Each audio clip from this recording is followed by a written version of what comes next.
You know, we never grow up, do we? And being a fond granny, when I came across this Mickey Mouse fabric, I had to do something with it. So what I did first of all was, I did the sling bag. Okay, great, because the kids can put all their toys in it. Sling bag actually comes out of one of my books called Sew Pieces.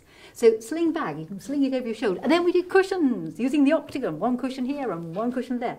And then I had a jelly roll, a Mickey Mouse jelly roll. And what can you do with a Mickey Mouse jelly roll? That. So this was literally the Mickey Mouse jelly roll. You have 20 strips and I used 18 of them. I always feel it looks a bit like a sort of egg cup with this rather nice section in the centre there. And if you use those Mickey Mouse jelly rolls, or any jelly roll you like, there is enough fabric there with the 18 strips to get 9 squares out. 2 strips left over could make a thin binding.